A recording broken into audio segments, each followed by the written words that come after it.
and welcome to Weather or Not. I'm your host, Caroline Castora, joined by our forecaster, Dana Osgood. And Dana, the weather here in State College is pretty boring, but down in Florida, they're dealing with Hurricane Ian. Yes, and the remnants of Hurricane Ian will eventually impact us here in Pennsylvania as well, but the impacts will be minimal. Okay, I'm glad the impacts will be minimal for us, but thoughts and prayers to those down in Florida. My Nature in the News story for this week is about Hurricane Ian, and then I have one about what to do when you evacuate with pets. What are yours about?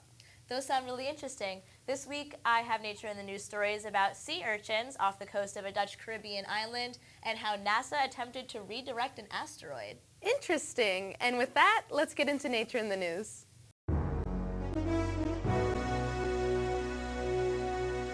Hurricane Ian made landfall around 3:05 p.m. Wednesday as a Category 4 storm near Cayo Costa, Florida.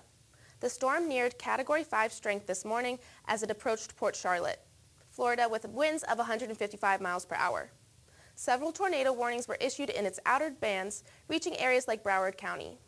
Catastrophic storm surge inundation of 12 to 18 feet above ground level, along with destructive waves, are expected along the southwest Florida coastline from Englewood to Bonita Beach, including Charlotte Harbor. On Tuesday, Ian made landfall in Cuba as a Category 3 storm, with winds of about 125 miles per hour. Ian brought Cuba coastal flooding and crop building and infrastructure damage. Hurricane Ian comes just days after Hurricane Fiona ripped through Puerto Rico, where hundreds of thousands of people are still without power. NASA typically doesn't celebrate crash landings, but this week's crash was a success. NASA crashed into an asteroid, but it was on purpose. The Double Asteroid Redirection Test, or DART, is the world's first attempt to redirect an asteroid by crashing into it. They realized it was actually pretty easy to change the course of an asteroid. This is very helpful information because it means we could protect the planet if a large asteroid were ever on a collision course with Earth. The asteroid DART hit is called Dimorphos, which is roughly the size of the Great Pyramid of Giza. It was not expected to impact Earth, so scientists deemed it safe to experiment on. Scientists don't expect an asteroid to impact Earth within the next century, but knowing we can potentially protect ourselves in the event one does come towards us is very helpful. DART's camera feed went dark on impact, but there is a chance the James Webb Telescope captured the impact. When an evacuation order is issued for your area, a million things start racing through your head. Events like hurricanes, wildfires, or earthquakes can make you have to pick up and leave at a moment's notice. When these disasters strike, household pets are some of the most vulnerable to danger. Animal advocacy experts say that taking care of your pets in these events can be done smoothly with advanced planning. Usually, if an evacuation order is in effect, it's not safe for your pets to stick around. Ensure that your furry friends are wearing collars with clear identification and contact information. Microchipping is another way to make sure your pets can be identified, but make sure to ask your vet to see if that's right for you. A sturdy leash and pet carrier are also very useful. If your pet is not used to traveling, consider familiarizing them, and this can make it easier for you and your pet. Remember to pack food and any medications they may take. It might seem obvious, but it could be the first thing you forget. Also, bring hygiene supplies like litter and poop bags. Be sure your shelter allows pets beforehand. If you decide to leave your pets behind, leave them plenty of food and water, and make sure you post a note where rescue teams can see them in case of emergency.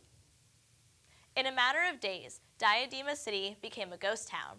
But the residents of this city aren't what you think. Diadema antillarum are sea urchins found off the coast of the Dutch Caribbean island of Saba. These urchins are necessary for a healthy coral reef. Otherwise, algae can overwhelm and smother the coral. The island is only a quarter of the size of Manhattan, but has great biodiversity. Its steep cliffs support several microclimates. Saba is home to the annual education program See and Learn, where scientists come from around the world to learn about the island's unique wildlife and ecosystems.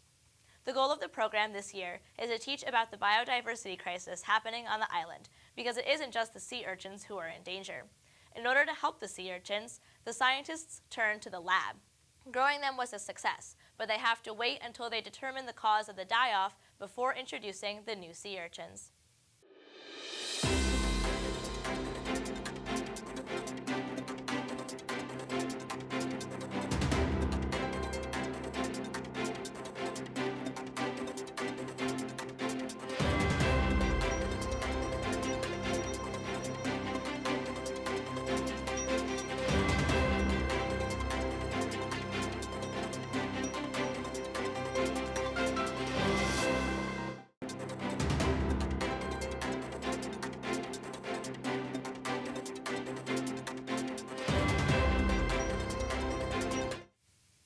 It's going to be feeling more like mid-October as we round out the month of September, and that's because of a high-pressure system that controlled our weather for most of the week this week and will continue to do so as we round out the work week. This high-pressure system has been keeping our weather dry and our skies mostly clear. However, it also has been keeping our temperatures a bit below average for this time of year, and that's going to continue as we go into the weekend as well. And as we go into the weekend, this area of showers associated with the remnants of Hurricane Ian is going to continue to traverse northward. Now, the main chances with this system is cloud cover and the chance of rain showers. Though the farther south you go, the more sustained the rain will be. And our temperatures are still going to remain below average as we go through the weekend. And on Sunday, this area of showers continues to move northward, so areas closer to southern PA will have more sustained rain showers. However, in central PA, it will be a little bit more scattered. And north of our cold front, temperatures will be a little bit higher and the skies will be a little bit clearer. Now, if we bring this closer to home in State College, Friday is the day to get out and enjoy those outdoor activities. Plenty of sunshine with highs just a little bit below average for this time of year. However, you may want to pack a jacket because we could be looking at one of the coldest nights we've seen so far this fall. With our skies being clear, it allows our temperatures to drop a little bit more, only into the upper 30s. For the day on Saturday, there is that chance of rain, and it's going to be rather chilly as well, with temperatures about 8 degrees below average for this time of year. However, overnight it will be a little bit closer to average, and the chance of rain does increase with mostly cloudy skies throughout the day and overnight on Saturday. And on Sunday, we could have even more clouds as the chance of rain increases throughout the day. So on Saturday, when Penn State plays Northwestern, kickoff is about 3:30 p.m. around peak heating. So looking at a high of 61, and don't forget to pack your umbrella because you may need it. And up next, we have a feature about social media applications in the National Weather Service. Social media is one of the most impactful and important inventions of the 21st century. The power to communicate information to numerous demographics allows for a higher probability of an informed population. Individuals at the National Weather Service have the ability to transform weather data into graphics suitable for public consumption. One of the key reasons for social media output at the NWS is the concept of the Weather Ready Nation, an initiative designed at keeping the American public as informed as possible for all types of weather. The Weather Ready Nation initiative is really about public preparedness for weather and climate and water disasters.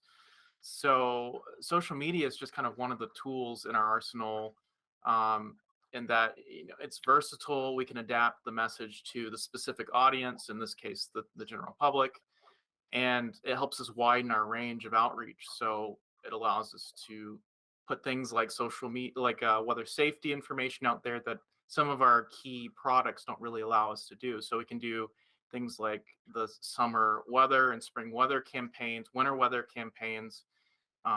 So educating the public, but also putting out our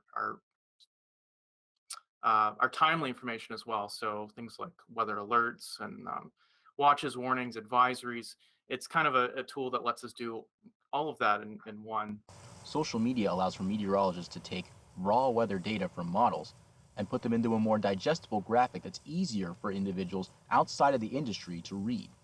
We have this complex data, we have and models and information, and what do you do with that to make it adaptable so that the public can use it? So it really comes down to knowing your audience, the general public, and creating content that is concise and understandable, but not necessarily dumbing it down. Social media is always changing and constantly innovating. New media formats are becoming available to users quicker than ever. The NWS understands the need for timely adaptation. It's hard when you're dealing with an agency as big as the Weather Service to kind of be on the forefront of technology. So it does take time for us to adapt. But I know the Weather Service, I believe, has been on Facebook and Twitter as early as 2011. So that's kind of towards the beginning of really getting weather information out on social media. We have a national team called the Emerging Tech Team that puts together surveys for the public to gather feedback on how we're doing, what products would be better to put out on social media, things that are working, things that may not work so well. And they are essentially involved with creating the policy for what we're able to do. It's not all perfect, however. Limitations with algorithms and users can prevent vital messages from reaching their target audiences. Traditional methods for communication are in no place to be phased out either. as many Americans still struggle to grasp with technology. I don't think it's the most efficient way. I don't think it's the best way, but it is a way. I think that's really kind of what's key. Social media is tough, especially for putting out really timely information, like watches, warnings, and advisories, the short fuse type stuff like severe thunderstorm or a tornado warning. Though NOAA's network of agencies offer up numerous forecasts and outlooks to all, it doesn't stop occasional confusion over their outputs. The revised SPC Outlook Scale of 2014 has been cause for concern in recent years. Much of the confusion stems from misleading adjectives used to describe severe storm risk. So one of the things we've been doing recently is in understanding that the words themselves on the Outlook scale are confusing. Um, we've learned that if we use the 1 through 5 scale, that makes it much less confusing to the general public. So that's something we've tried to do in all of our graphics this year, and I think we started doing this last year as well, as not just having a label of marginal, slight, enhanced, moderate, but actually putting the scale 1 of 5, 2 of 5, 3 of 5, etc.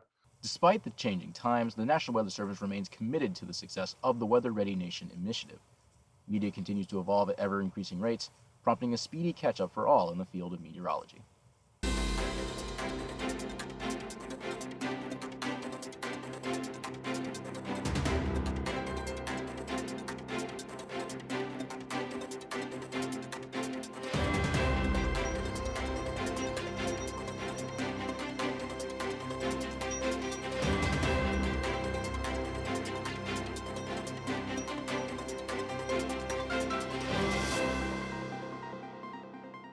It's going to be feeling like fall as we go into our extended forecast period. But first, let's go for a weekend recap.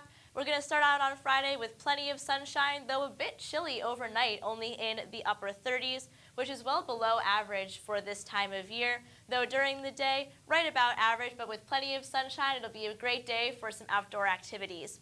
Then as we get later into the weekend, we have the remnants of Hurricane Ian that'll be approaching Pennsylvania. There is some uncertainty with the exact track that Ian will take, but most of the effects will be minimal, mainly in the form of cloud cover. So on Saturday, looking at mostly cloudy skies with temperatures a bit below average, only in the lower 60s during the day and in the upper 40s overnight. Same with Sunday, though it looks to be a bit cloudier on Sunday than Saturday. And both of these days, there is a chance for a possible shower. Most people will remain dry, but you'll want to pack your umbrella just in case.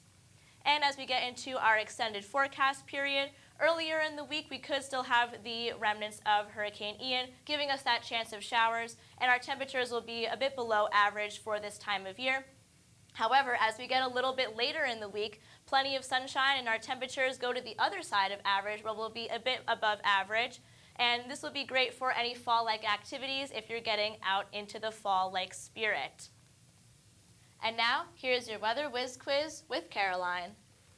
Thanks, Dana. Here's your Weather Whiz Quiz question for the week.